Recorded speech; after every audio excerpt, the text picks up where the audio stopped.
अध्याय 2101 विषय का मूलाप। अगर हमारे चैनल पर नए हैं तो हमारे चैनल को लाइक, सब्सक्राइब, शेयर, कमेंट करना ना भूलें ताकि हमारी हर एक वीडियो आपके पास तुरंत पहुंचता रहे। और यह कहानी काल्पनिक नहीं है, मनोरंजन के लिए बनाया गया है। ईओस को इसका कारण नहीं पता था, लेकिन जब वह अपने सिंहासन पर लौटा तो गहरी नींद में सो गया। ये नींद एक उपचारक नींद थी जिसने उस भारी तनाव को कम किया जिसका अनुभव उसकी चेतना और शरीर ने अस्तित्व से बाहर निकलने पर किया था। नींद में ही उससे छीनी गई आभा धीरे धीरे वापस लौटने लगी। अज्ञानी लोग निर्भीक होते हैं और कभी कभी पूरी सच्चाई न जानना एक वरदान साबित हो सकता है। अमरता की अवधारणा क्षणभंगुर थी और यह सीधे चित्रकार के हाथों में थी, लेकिन अगर ईओस इस अवधारणा से अवगत होता तो वह एक ऐसा सूत्र बनाता जो उसे और इस 10वें आयाम के प्राणी को जोड़ता। इस समय ईओस की स्थिति इतनी नाजुक थी कि अगर उसे इस बदलाव का पता चल जाता तो चित्रकार को तुरंत उसे छूने की शक्ति मिल जाती। चित्रकार के पास अंत की शक्ति थी, लेकिन अंत उसकी अवधारणा नहीं थी बल्कि उधार ली गई अवधारणा थी। दूसरी ओर अमरता एक 10वें आयाम की अवधारणा थी, क्योंकि यह किसी जीव की परम अवस्था का प्रतिनिधित्व करती थी। एक ऐसी अवस्था जो सभी चीजों के अंत में भी विद्यमान हो सकती थी। केवल एक ही चित्रकार हो सकता था, क्योंकि वही अमरता की शक्ति का स्वामी था। बाकी सब कुछ, चाहे कितना भी शक्तिशाली क्यों न हो, चित्र का हिस्सा था और उसे किसी भी समय मिटाया जा सकता था।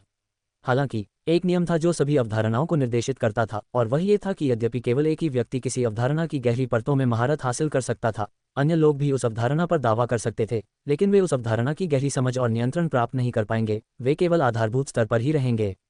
यही कारण था कि प्राचीन आदिम प्राणी इतने सारे आदिम स्तर के राक्षसों का निर्माण कर सकते थे, और यही कारण था कि उस आदिम उन्नति की प्राचीन प्रणाली को मिटाना चाहता था, क्योंकि उस प्रणाली में केवल 10,008 आदिम प्राणी ही ऐसे हो सकते थे जिनका अपनी उत्पत्ति पर पूर्ण नियंत्रण हो।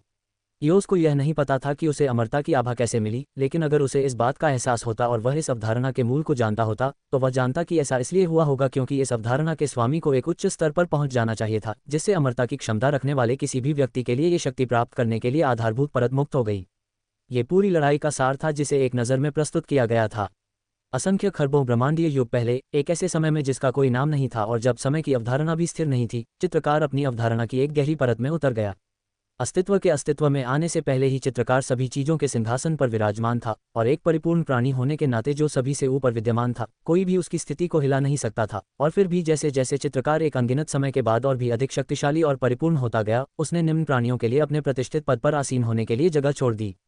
10वां आयाम प्रदूषित हो जाएगा, लेकिन यदि चित्रकार उस स्तर तक पहुंचने के सभी रास्तों को काट दे और सभी को 9वें आयाम के स्तर पर जबरदस्ती रोके रखे, जबकि वह हर चीज पर अपनी शक्ति को परिष्कृत करता रहे, तो चित्रकार अपने अस्तित्व के मूल उद्देश्य को पूरा करेगा, और वह उद्देश्य था उत्पत्ति के 11वें आयाम पर महारत हासिल करना। ईओस उस युद्ध के असली स्वरूप से अनजान था जिसमें वह प्रवेश करने वाला था, लेकिन वह धीरे धीरे उस बिंदु पर पहुंच रहा था। परिस्थितियां बन चुकी थीं और अब केवल अभिसरण ही संभव था। हालांकि यह सच था कि उस चित्रकार के स्वभाव या इस युद्ध के वास्तविक पैमाने को नहीं समझता था, लेकिन वह इतना समझदार था कि उसने देखा कि अस्तित्व का चित्र बढ़ रहा था। अंत एक मिटाने वाली शक्ति थी और इसी कारण से ये बढ़ नहीं सकता था। ये प्रथम अस्तित्व के अंत का आधार था, और इसलिए यद्यपि नए अस्तित्व को मिटाने के साथ साथ इसकी गहराई भी बढ़ सकती थी, लेकिन इसका स्वरूप निश्चित था। यदि अस्तित्व इसी तरह फैलता रहा तो चित्रकार के हाथों में मौजूद सबसे उपयोगी उपकरण, जो उत्पत्ति के भीतर सभी जीवन रूपों के उत्थान को प्रभावी ढंग से सीमित कर सकता था, अपनी प्रभावशीलता खो देगा। ईओस ये सब एक नज़र में देख सका था, और हालांकि वह पेंटर के लक्ष्य से अनजान था, लेकिन वह इतना सहज ज्ञान रखता था कि वह जानता था कि सबसे महत्वपूर्ण काम जो वह कर सकता है वह है अस्तित्व को तब तक संरक्षित रखना जब तक कि अंत की शक्ति अब कोई खतरा न रह जाए। पब फ्यूचर के विज्ञापन। पब फ्यूचर विज्ञापन। पंजीकृत व्यापार चिन्ह। ईओस 1000 वर्षों तक सोता रहा, और जब वह जागा तो उसने आकाश की ओर देखा और आसमान में चल रहे युद्ध को देखकर वह भौहें चढ़ा बैठा। उसके बच्चे पहले से ही अपना सब कुछ दे रहे थे, इसलिए एक पिता के रूप में यह उचित ही था कि वह उनका बोझ कम करे।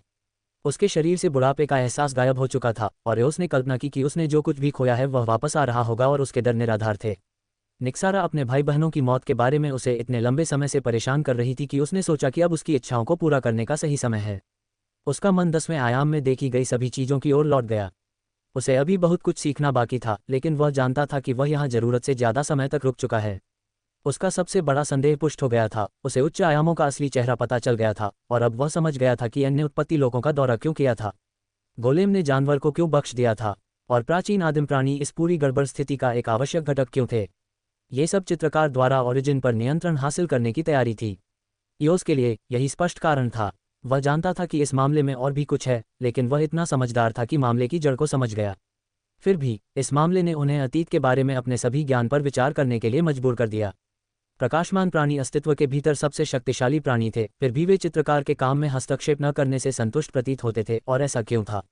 शायद ऐसा इसलिए नहीं था कि वे निष्क्रिय थे और उत्पत्ति की शक्तियों ने उन्हें हर चीज़ से बहुत अलग कर दिया था, क्योंकि बाकी सभी के विपरीत वे 9वें आयाम से परे देखने और चित्रकार को देखने में सक्षम रहे होंगे। ईओस को इस बात का भलीभांति ज्ञान था कि प्रकाशमान प्राणियों का एक स्वर्ग उद्यान था जहां वे हर प्रकार के अंत से सुरक्षित थे। इसका मतलब ये था कि उन्होंने पेंटिंग के बाहर अस्तित्व में रहने का एक तरीका ढूंढ लिया था, और ऐसा तभी हो सकता था जब चित्रकार ने इसकी अनुमति दी हो। अध्याय 2102 लक्ष्य चुनना। ईओस को नहीं पता था कि अतीत में ल्यूमिनियस के साथ क्या हुआ था, लेकिन एक ऐसा स्रोत था जहां से वह सारी जानकारी प्राप्त कर सकता था, और इस समय उसने अस्तित्व में जो चारा डाला था, अंतिम विश्राम का जानवर, उसने उस बड़ी मछली का ध्यान आकर्षित नहीं किया था, और वह केवल प्रतीक्षा कर सकता था और एक अलग तरीके से दबाव डाल सकता था। उस राक्षस के शांत न होने का एक कारण यह था कि उसका पीछा न्यक्सारा कर रही थी, और इसलिए टेम्पल ऑफ एंड के चरित्र का अनुसरण करते हुए वे तब तक हस्तक्षेप न करने के लिए दृढ़ थे जब तक कि यह आवश्यक न हो। अपना ध्यान बगल की ओर मोड़ते हुए रोवन ने अपने सिंहासन के पास मंडराती यादों की कड़ियों को देखा जो उसका ध्यान आकर्षित करने के लिए तत्पर थीं। भले ही वह केवल 21,000 वर्षों के लिए दूर रहा था, फिर भी उसके लिए बहुत सारे संदेश पहले से ही मौजूद थे। उनमें से अधिकांश लोग युद्ध की स्थिति को लेकर चिंतित थे जो तेजी से गर्मा रहा था, और यह मुख्य रूप से न्यक्सारा से उत्पन्न खतरे के कारण हो रहा था, और अंततः उसका धैर्य टूट गया था। उसकी यादों की कड़ियों को खंगालते हुए उसने उन्हें पकड़ा और उससे कहा, तुम्हारी योजना सफल है, हम एल्गोट को मार रहे हैं। उसे इस बात पर आश्चर्य नहीं हुआ कि उसने जवाब देने में ज्यादा समय नहीं लगाया, सिर्फ उसे समझौता तो उन सभी को एक साथ मारने का था। ईओस मुस्कुराए, अगर तुम लड़ाई में बड़ी भूमिका निभाने के लिए सहमत हो जाओ तो हम और भी ज्यादा मार सकते हैं, लेकिन क्या तुम भूल गए कि पिछले 100 मिलियन वर्षों से तुम सबकी शक्ति तेजी से बढ़ रही है। जिन आदिम प्राणियों के साथ हमने अतीत में वे समझौते किए थे वे अब आज के आदिम प्राणी नहीं रहे। निक्सारा का क्रोध स्मृति के ताने बाने से महसूस किया जा सकता था, और क्या तुम कहोगी कि तुम पहले जैसी नहीं हो? तुम दूसरों को मूर्ख बना सकती हो एओस, अपने कीमती पत्थर पर बैठे बैठे गुमनाम रहने के अपने दयनीय प्रयास से, लेकिन मैं तुम्हें जानती हूँ एओस। मैंने तुम्हें अपनी छवि से बनाया है और मैं जानती हूँ कि तुम पहले जैसी नहीं हो। ईओस ने कंधे उचकाते हुए कहा, मुझे परवाह नहीं कि तुम मेरे बारे में क्या सोचते हो कि मैंने क्या जमा किया है। हम सबके पास हथियार हैं, लेकिन तुमने ही मुझे अपने विश्वासघाती कृत्यों में तुम्हारे साथ काम करने के लिए राजी किया था। मैं तुम्हारी ज़रूरतों के लिए अपनी शक्ति का बलिदान नहीं दूंगी। इस सौदे से हम सबको वो मिलेगा जो हम चाहते हैं, और अगर तुम्हें और चाहिए तो तुम्हें और भी कुछ देना होगा। मैं सिर्फ एक ईओस की मौत नहीं चाहता, और आप जिसकी ओर भी मेरा ध्यान दिलाएंगे मैं उसके खिलाफ आपकी सहायता करने को तैयार हूँ। ईओस मुस्कुराई, ये काफ़ी नहीं है। मेरी किसी भी योजना के लिए आपकी मदद की ज़रूरत नहीं है, क्योंकि मेरी सबसे बड़ी ज़रूरत यह है कि जैसे जैसे आप मजबूत होते जा रहे हैं मैं आपका सामना कैसे करूं। कुछ देर तक सन्नाटा छाया रहा, फिर भी ईओस कुछ नहीं बोला, क्योंकि वह जानता था कि नक्सारा इतनी बुद्धिमान है कि वह उसके कहने का मतलब समझ जाएगी। और थोड़ी देर बाद उसने दांत पीसते हुए जवाब दिया, तुमने मेरे दिल में दया का भाव भर दिया है, और अब तुम और मांग रहे हो। मुझे नहीं पता कि तुम मुझसे क्या उम्मीद करती हो नक्सारा, लेकिन चाहे तुम इसे कितना भी छिपाने की कोशिश करो, ये बात मेरी समझ से परे नहीं है कि तुम्हारे हर भाई बहन की मृत्यु तुम्हें शक्ति प्रदान करती है। तुम्हारी ज़रूरतें बहुत ज़्यादा हैं और अब तुम उन्हें मुझसे छिपा नहीं सकती। या तो तुम हताश हो रही हो, या तुम्हें पता है कि तुम्हें जो लाभ मिल रहे हैं वे इतने ज़्यादा हैं कि अब तुम अपनी भूख को छिपाना नहीं चाहती। फिर भी क्या तुमने मेरी शर्तें नहीं सुनी? घंटों तक चली लंबी चुप्पी के बाद अंततः नक्सारा ने जवाब दिया, आपकी शर्तें क्या हैं? ईओस ने ऐसा दिखावा किया मानो वह गहरी सोच में डूबा हो, लेकिन बातचीत शुरू होने से पहले ही उसे पता था कि वह क्या चाहता है। सच तो यह है कि उसने कभी सोचा भी नहीं था कि वह इतनी दूर तक पहुंच पाएगा। उसे उम्मीद थी कि नक्सारा पहले तो उसे अस्वीकार कर देगी और अपनी मनचाही चीज़ पाने से पहले 1 से 2 मिलियन साल तक बातचीत चलती रहेगी। ईओस, इससे ज़्यादा मत खींचो, नक्सारा गुर्राए। अभी तुम्हारा पलड़ा भारी है, लेकिन ये हमेशा नहीं रहेगा। ईओस मुस्कुराया, उसने अपने धोखे को उससे, इस बूढ़े राक्षस से छिपाने की जहमत नहीं उठाई। इसके अलावा कोई भी कार्रवाई केवल उपहास को आमंत्रित करती। मैं चाहता हूं कि तुम अपने हृदय में दया की पहली परत को अनलॉक करो। इसकी 4 परतें हैं। एक परत को अनलॉक करो और हम 2 आदिम प्राणियों को मार सकते हैं। दूसरी परत को अनलॉक करो और हम 3 को मार सकते हैं। सभी परतों को अनलॉक करो और हम उन सभी को मार सकते हैं। उसके शब्दों के बाद जो सन्नाटा छाया वह इतना गहरा था कि एक पल के लिए उसको लगा कि निक्सारा चली गई है। ये सन्नाटा महीनों तक जारी रहा, जब तक कि स्मृति लिंक से एक आह सुनाई नहीं दी। तुम जानते हो कि तुम्हारी ये योजना मुझे बदलने की ये कोशिश कामयाब नहीं होगी। तुम्हें ये पता होना ही चाहिए, फिर भी तुम इसी रास्ते पर क्यों अड़े हो? मैंने इस चीज़ को 63 करोड़ ब्रह्मांडीय युगों तक तड़पाया है। तुम ये कैसे सोच सकते हो कि जिस चीज़ से मुझे इतनी नफरत है वो मेरे अस्तित्व के मूल तक पहुंचकर मुझे बदल देगी? ईओस ने कंधे उचकाते हुए कहा, मुझे नहीं पता, लेकिन मैं बस यही उम्मीद कर सकता हूं कि यह खुला रहस्य एक दिन मुझे चौंका दे। उसने उदास स्वर में हंसते हुए कहा, तुम्हें अंदाज़ा भी नहीं है कि मेरे लिए क्या मायने रखता है निक्सारा, ये जानना कि तुम्हारी सारी शक्तियों और योजनाओं के बावजूद किसी भी समय बहुत कुछ गलत हो सकता है, और जो कुछ भी मैं जानता और प्यार करता हूँ वह पल भर में गायब हो जाएगा। संभावना बहुत कम है, लेकिन अगर भविष्य में थोड़ी सी भी संभावना है कि मैं असफल हो जाऊं और मर जाऊं, तो भी मेरे बच्चों के लिए एक घर बचा रहेगा। और मुझे बस यही भरोसा है कि तुम्हारे दिल में थोड़ी सी दया होगी। निक्सारा ने गंभीर स्वर में उत्तर दिया, मुझे इस बात से नफरत है कि तुमने मुझसे कितना कुछ सीखा है। इसका एक कारण यह है कि अब मुझे पता नहीं चलता कि तुम कब झूठ बोलती हो। बधाई हो एओस, मैं तुम्हारी पाबंदी स्वीकार करती हूँ, लेकिन मैं केवल पहली परत ही खोलूंगी और जिस आदिम देवता को हम मारेंगे उसका फैसला मेरा होगा। इयोस की आंखें चमक उठी। जाहिर है वह झूठ बोल रहा था। वह अपने बच्चों का भविष्य न्यक्सारा की दया पर छोड़ने वाला नहीं था। वह एक लंबी चाल चल रहा था और उसे नहीं पता था कि न्यक्सारा कब तक उसका पीछा कर पाएगी। अलगोरात के अलावा तुम किसे मारना चाहते हो? निक्सारा गुर्राए, मेरे प्यारे कमीने भाई जायरीस। अध्याय 2103 मेरे पास चारा है। अपनी महान विश्वासघाती प्रवृत्ति के अनुरूप न्यक्सारा ने उसे अपने भाई बहनों की योजनाओं के बारे में बताना शुरू कर दिया। ये सब घात लगाने के लिए सही स्थान चुनने के उद्देश्य से किया जा रहा था। इयोस को ये जानकर आश्चर्य हुआ कि प्राचीन आदिम प्राणी उसके द्वारा नए आदिम प्राणियों के निर्माण को देखते और प्रतीक्षा करते हुए संतुष्ट थे, क्योंकि उनका मानना था कि इयोस उनकी सामूहिक उत्पत्ति शक्ति का उपयोग उनके विरुद्ध हथियार के रूप में करने की योजना बना रहा था, इस अर्थ में कि इयोस की उत्पत्ति भूमि में जितनी अधिक उत्पत्ति शक्ति निहित होगी उसकी नींव उतनी ही व्यापक होती जाएगी। उसकी सत्ता संरचना और योजनाओं के बारे में ये जानकारी चौंकाने वाली थी, लेकिन फिर भी वे उसे हद से ज्यादा कम आंक रहे थे। बेशक उसकी उत्पत्ति भूमि में इतनी बड़ी संख्या में ओरिजिन फोर्स के बीज होना एक फायदा था, लेकिन उसका असली विकास आदिम अभिलेख से ही हो रहा था।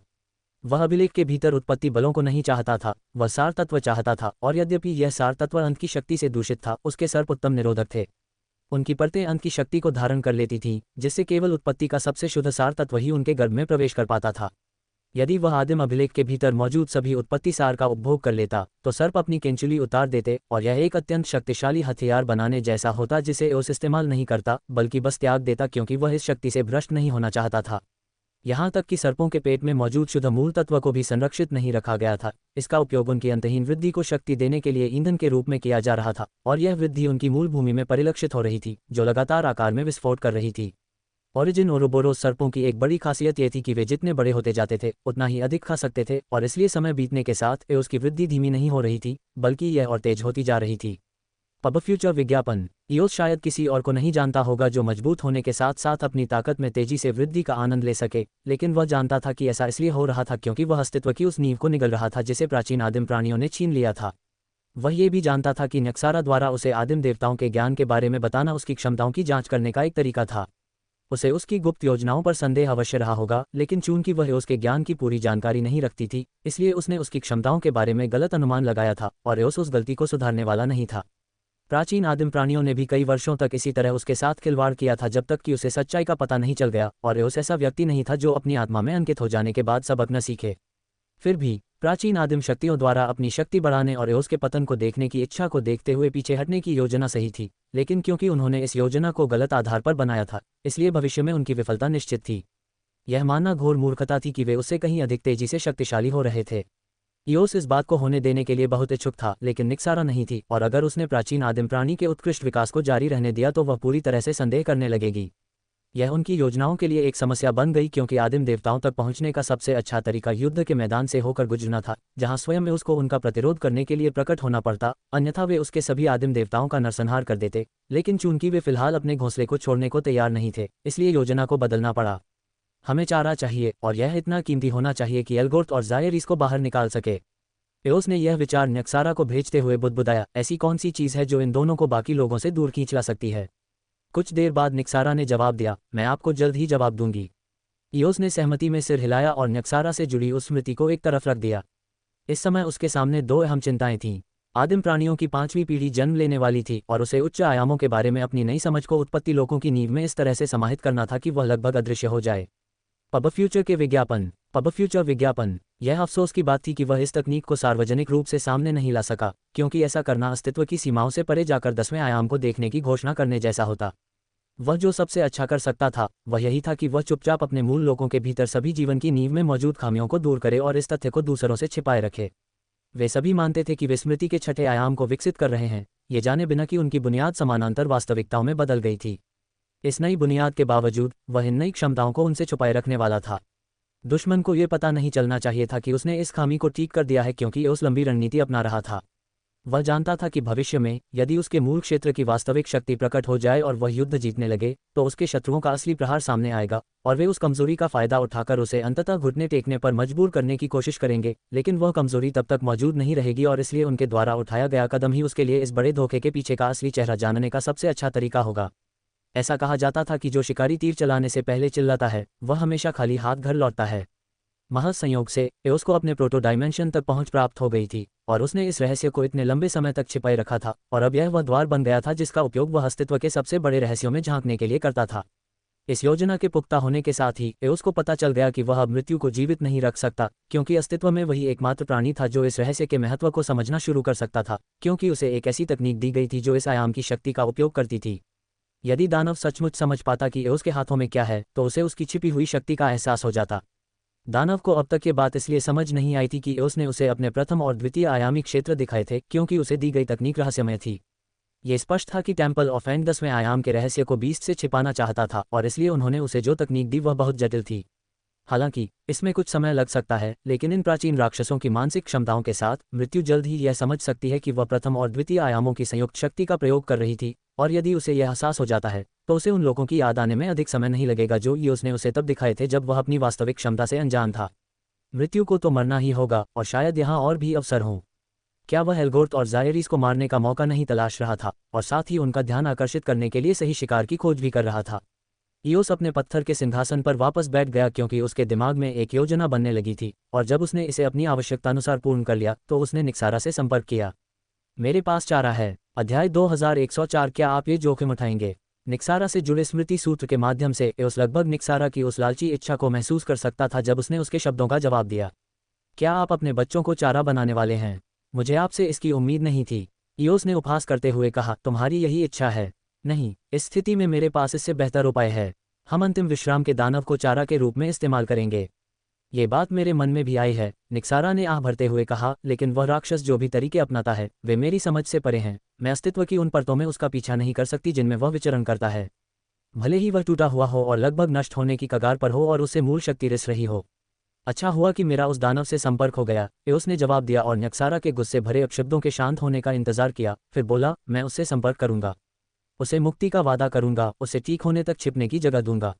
वह हिरन इतना घमंडी है कि उसे लगता है कि मैं उसे मारने के बजाय उसका इस्तेमाल करना पसंद करूंगा, और तुम इसे मारने के बजाय इसका उपयोग क्यों नहीं कर रहे हो?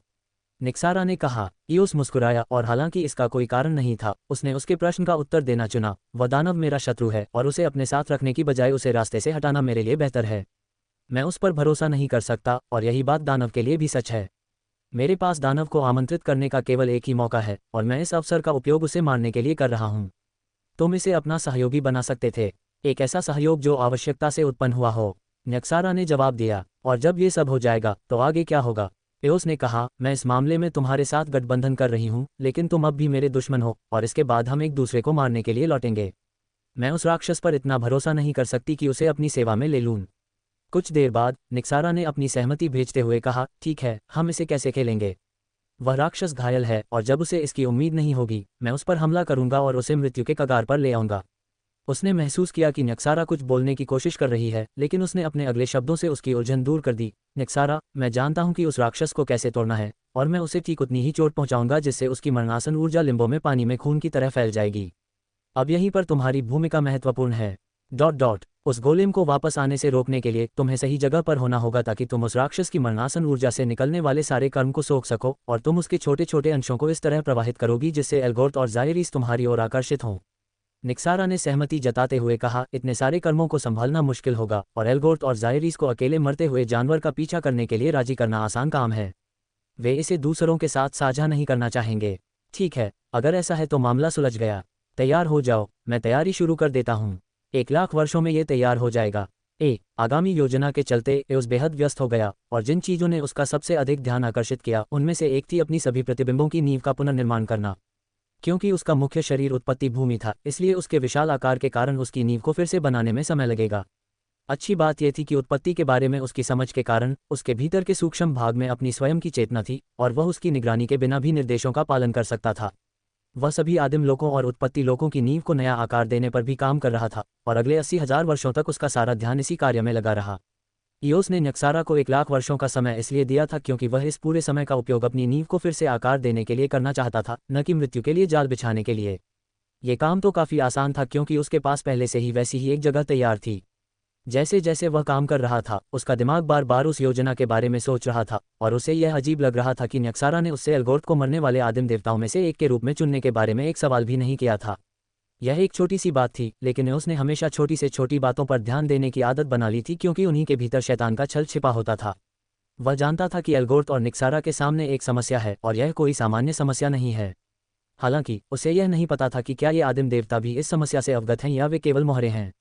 Ads by pub future ads. आने वाले समय में जो कुछ भी होगा वह निश्चित रूप से दिलचस्प होगा और iOS को किसी भी बदलाव के लिए तैयार रहने की जरूरत थी। अब समय आ गया था कि वह अंधेरे में छिपे हाथ को कुरेद कर देखे कि बदले में कौन कुरेदता है। निर्धारित तिथि से पहले के 10,000 वर्षों में iOS ने उस जाल पर ध्यान केंद्रित करना शुरू कर दिया जिसका उपयोग वह मृत्यु के लिए करेगा। वह राक्षस किस प्रकार के क्षेत्र में छिपना और आराम करना पसंद करेगा। उसके दिमाग में लाखों संभावनाएं कौंध गईं और iOS एक विकल्प पर रुका और फिर मुस्कुराया। यही ठीक रहेगा। कई साल बीत गए और वह दिन करीब आ गया जो सर्वयुद्धों का अंत करने वाले युद्ध की शुरुआत करेगा और iOS अपने आदिम देवताओं से बात कर रहा था। वह महीनों से उनके साथ उत्पत्ति लोकों की यात्रा कर रहा था और आने वाले युद्ध के साथ साथ उनके सामने आने वाली सभी चुनौतियों पर चर्चा कर रहा था। सेरीन असेंशन उसे यह याद दिलाना नहीं भूल रही थी कि उसने भविष्य में जिन 3 आदिम शक्तियों को भेजा था वे किसी भी दिन वापस आ जाएंगी और उसने उसको सलाह दी कि उनके लौटने से पहले युद्ध प्रयासों में कोई बड़ा बदलाव न करें। वह लगभग 1000 आदिम प्राणियों के साथ एक सभा में बैठा था और टेलमस उसके बगल में था। उसे एक आश्चर्यजनक संयुक्त आक्रमण संरचना दिखा रहा था जिसे उसने बनाया था और जिसमें जितने अधिक आदिम प्राणियों को जोड़ा जाएगा वह उतनी ही अधिक शक्तिशाली होती जाएगी। ये प्राचीन आदिम शक्तियों जैसे शीर्ष स्तर के खतरों के विरुद्ध उनकी कमजोरी का जवाब था और iOS उनकी योजनाओं में दिखाई गई चतुराई से चकित था। कुछ क्षण के लिए विदा लेते हुए टेलमस से यह कहते हुए कि वह थोड़ी देर बाद चर्चा जारी रखने के लिए वापस आएगा, iOS हॉल से बाहर चला गया और गायब हो गया। उत्पत्ति लोकों से बहुत दूर पुनः प्रकट हुआ। उसने पीछे मुड़कर देखा तो पाया कि लिम्बो और भी सिकुड़ गया था और अब उत्पत्ति लोकों पर उसके द्वारा लगाए गए अवरोध के बावजूद नए आदिम प्राणी इसे महसूस कर पा रहे थे, मानो एक घना बादल उत्पत्ति लोकों को पूरी तरह से ढक रहा हो। यही वह स्थिति थी जब अस्तित्व में फैली हुई सारी बुराई सिकुड़ने लगी। सबसे आश्चर्यजनक बात यह थी कि लंबे समय बाद पहली बार अस्तित्व स्वच्छ महसूस हुआ। आगामी युद्ध के कारण एंड लिम्बो के सभी प्राणियों को इकट्ठा करके ओरिजिन रील्म्स को घेर रहा था और उसने अस्तित्व के शेष भाग पर से अपना नियंत्रण हटा लिया था। इससे अस्तित्व को अनंत काल में पहली बार स्वच्छ हवा में सांस लेने का मौका मिला और उसको ये झलक मिलने लगी कि प्राचीन आदिम प्राणियों के पागलपन के बिना अस्तित्व कैसा हो सकता था।